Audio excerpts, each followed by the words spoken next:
Today, we're going to be going over question 55 of the Westminster Shorter Catechism. That question, if you don't have it memorized, can be found on page 669 of the Trinity Hymnal book. Question 55 of the Shorter Catechism asks us this question: what is forbidden in the third commandment? The answer: the third commandment forbiddeth all profaning or abusing of anything whereby God maketh himself known. We discuss how God's name is more than just God's formal name, but also means his words, works, attributes, titles, and ordinances. We are not to take God's entire name in vain. Last week, Enro discussed what is required in keeping this commandment, which is basically that this commandment requires a holy and reverent use of God's name. Today, we'll be discussing what's forbidden, which is basically any profaning and abusing of anything where God makes himself known. As we all know, the larger catechism in question 113 gives an expanded answer as to what's forbidden. When you look at the larger catechism, you can basically break down how we violate the third commandment into 7 key points, and it is those 7 key points that I want to briefly discuss with you today.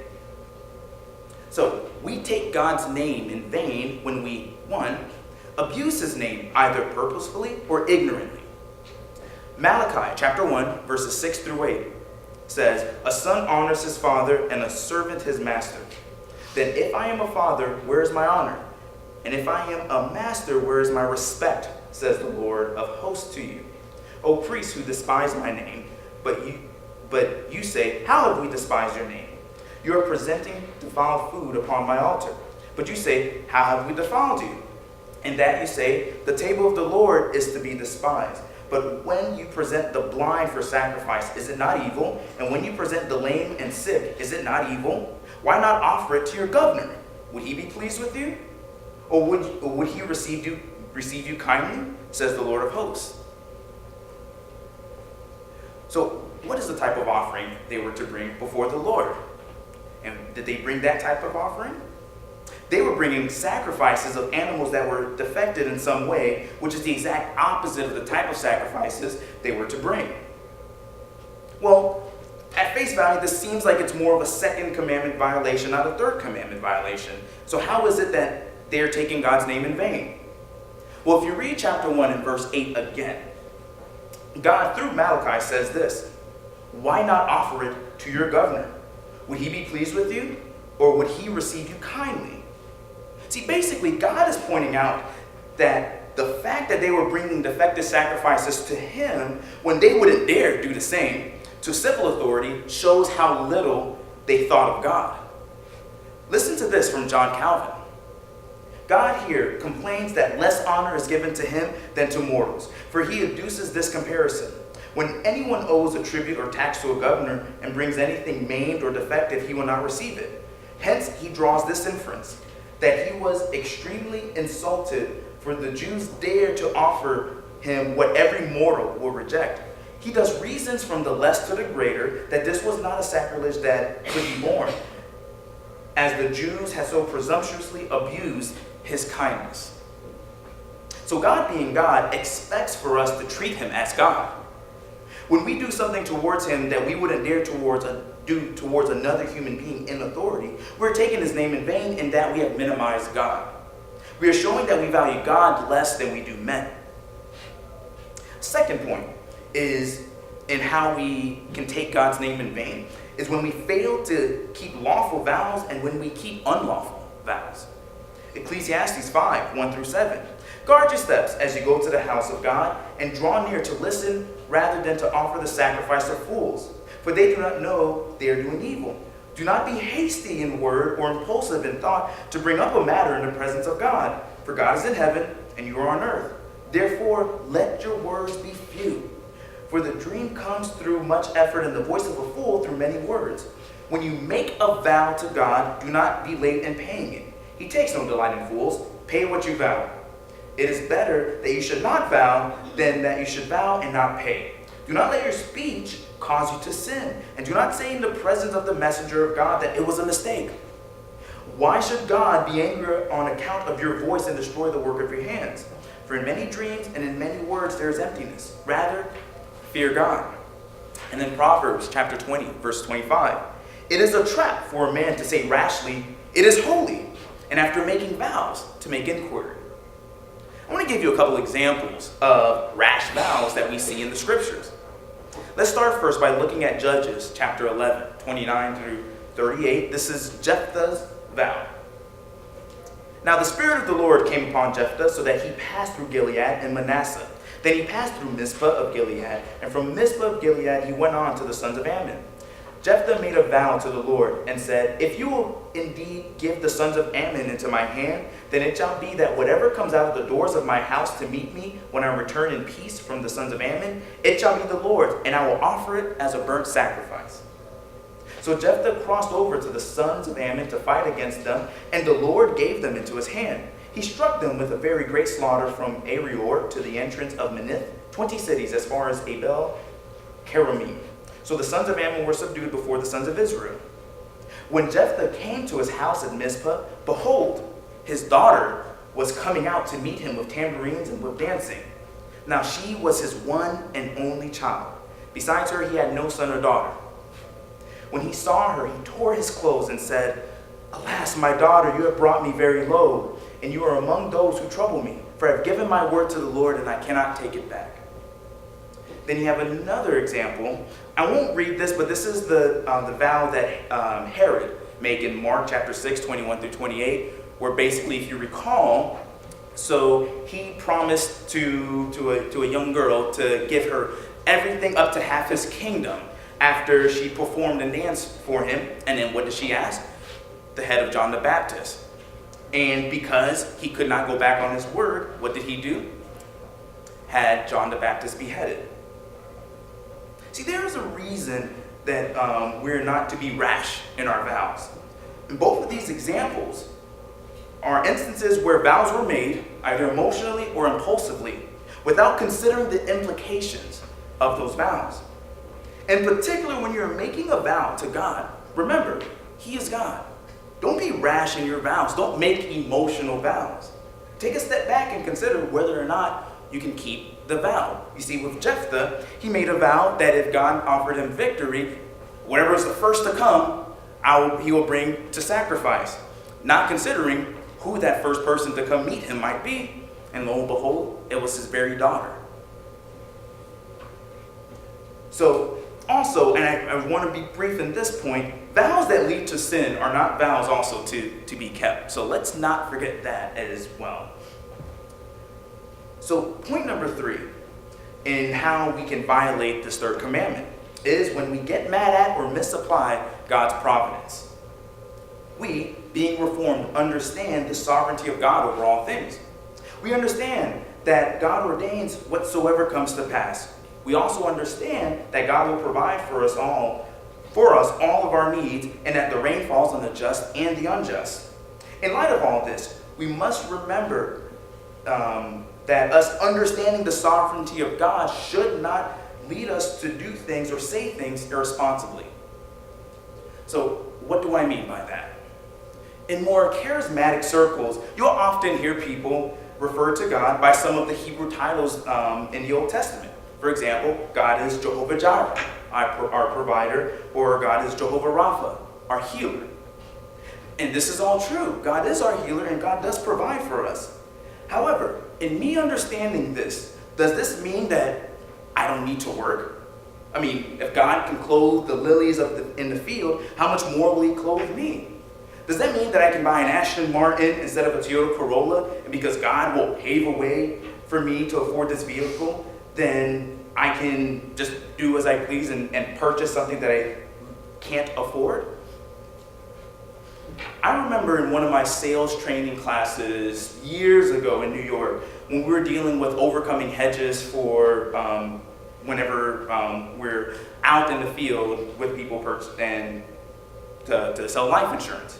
And a manager mentioned how one hedge in as many years that he was not able to overcome is the one where a person tells him that God will take care of their family if they died unexpectedly. So they don't need to buy life insurance. Now, I'm not trying to make a case right now for everyone to buy insurance, but I'm just pointing out the fact that if your plan for how your family will be cared for if you were to die unexpectedly is to basically do nothing, plan nothing, and let God deal with it, you're being irresponsible and presuming upon God's providence. So in other words, God being our provider and our healer, and God providentially orchestrating all things is not an excuse for us to be irresponsible. Point number 4 in how we can violate the third commandment is when we propagate false doctrines. Galatians 1 verse 9, as we have said before, so I say again now, if any man is preaching to you a gospel contrary to what you received, he is to be accursed. 1 Timothy 1, 3-7. As I urged you upon my departure from Macedonia, remain on at Ephesus, so that you may instruct certain men not to teach strange doctrines, nor to pay attention to myths and endless genealogies, which give rise to mere speculation, rather than furthering the administration of God, which is by faith. But the goal of our instruction is to love from a pure heart and a good conscience and a sincere faith. For some men, straying from these things, have turned aside to fruitless discussion, wanting to be teachers of the law, even though they do not understand either what they are saying or the matters about which they make confident assertions. Being as the Bible is the inspired word of God, it is our duty to ensure that we are not taking God's word and teaching what he didn't actually teach. Anybody who cares to be faithful to God and his word will seek to make sure that they are taking God's word as he intended it to be taken. When a person seeks to merely teach without ensuring that what he is teaching is actually what the Bible teaches, they are showing their lack of respect for God. How many of you, when you feel as though you have clearly explained something, you have clearly said something, how many of you, when you have clearly said something, see what you have said be either misconstrued or completely misinterpreted, are rightly angered by that? No one likes the things they said to be taken out of context, whether it was intentional or unintentional. How much more, if we do not want our own words to be misconstrued, should we be careful to not misconstrue the words of God? Point 5 in how we can violate the third commandment is when we engage in demonic activity or use the name of God in a superstitious manner. Deuteronomy chapter 18, 10-14, there shall not be found among you anyone who makes his son or his daughter pass through the fire, one who uses divination, one who practices witchcraft, or one who interprets omens or sorcerer, or one who casts a spell or medium or spiritist, or one who calls up the dead. For whoever does these things is detestable to the Lord, and because of these detestable things, the Lord your God will drive them out before you. You shall be blameless before the Lord your God. For those nations which you shall dispossess, listen to those who practice witchcraft, and to diviners. But as for you, the Lord your God has not allowed you to do so. In Acts chapter 19, 11-16, God was performing extraordinary miracles by the hands of Paul, so that handkerchiefs or aprons were even carried from his body to the sick, and the diseases left them, and the evil spirits went out. But also some of the Jewish exorcists who went from place to place attempted to name over those who had the evil spirits, the name of the Lord Jesus, saying, I adjure you by Jesus whom Paul preaches. 7 sons of one Sceva, a Jewish chief priest, were doing this. And the evil spirit answered and said to them, I recognize Jesus, and I know about Paul, but who are you? And the man in whom the evil spirit leaped on them and seduced all of them and overpowered them, so that they fled out of the house naked and wounded. As Christians, we do not need to engage in secular superstition as well as superstition clothed in Christian verbiage. Secular superstition denies the sovereign control of God over the universe. For example, how many times have we seen people cross their fingers in hope of something going their way? Or how many times have we heard people or seen people knock on wood in hopes of not having jinx a result of something? As though pounding wood or placing one finger above another will somehow alter the course of their life. Yet many times, many of those same people will mock us for praying to a God who actually controls the universe.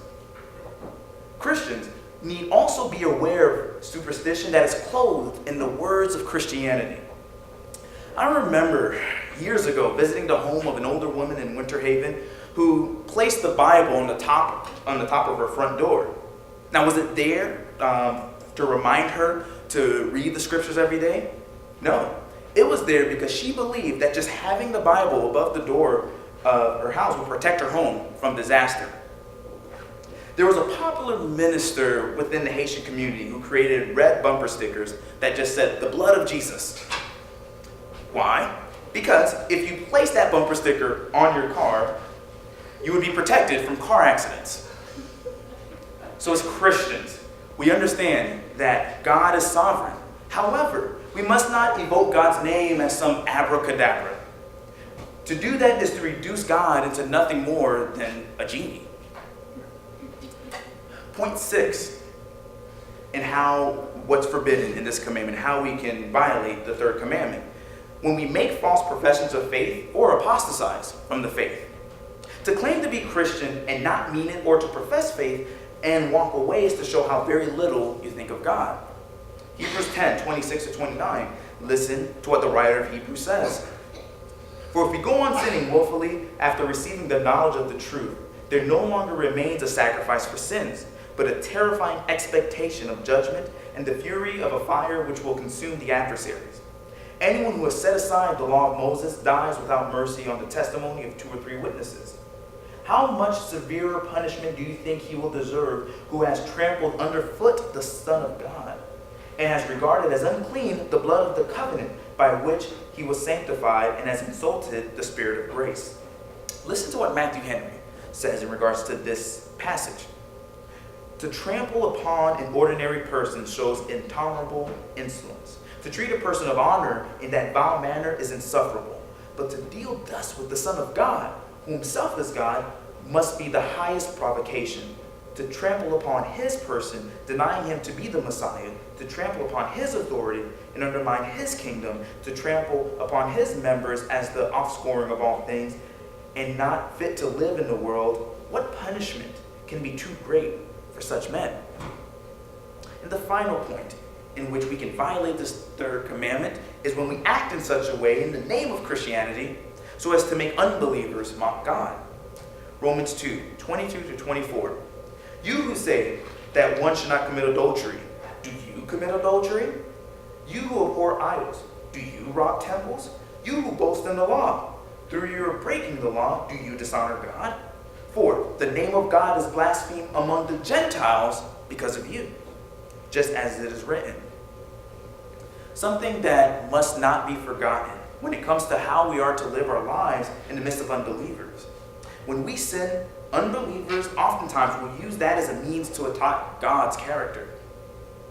For example, let me give you a couple of examples. When we look at a country like Venezuela, for example, we will point to that as a reason why socialism is a terrible idea.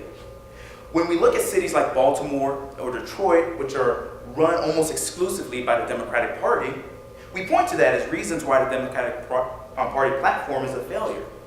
When churches get tangled in controversy, unbelievers will look to that as a reason why the church and God is not good.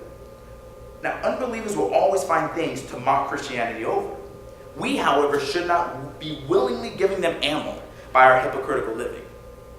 If a Christian is caught in an embezzlement scandal, for example, unbelievers aren't going to say, man, you know what? JP is really not following Christianity's teaching on stealing. However, I won't judge his faith uncharitably as a result of his actions.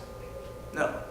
They will say, look at JP, always acting as though he's better than everybody else because he's Christian. And look what he just did. See, that's why I can't stand Christianity and their God. So full of hypocrites. We are, in the words of 1 John 2:6, to walk in the same manner as Christ walked. Now, that doesn't mean that people won't try to mock us or call us hypocrites. I mean, if they persecuted Christ, they will persecute us. But it does mean that when we consistently walk contrary to our professed faith, that oftentimes intensifies unbelievers' blasphemy of God. So now much more can be said on this commandment. But to bring this to a close, I want to summarize by saying this. God makes himself known in a myriad of ways. He makes himself known through his name, his words, his works, his attributes, his titles, and ordinances. And each of those areas where he makes himself known requires a holy and reverent usage. God is God and not a man. So in all that we do, let's not forget and let's remember to not profane or abuse those areas where he does make himself known. So this concludes my lecture. Now let's rise for the recitation of the Ten Commandments. I will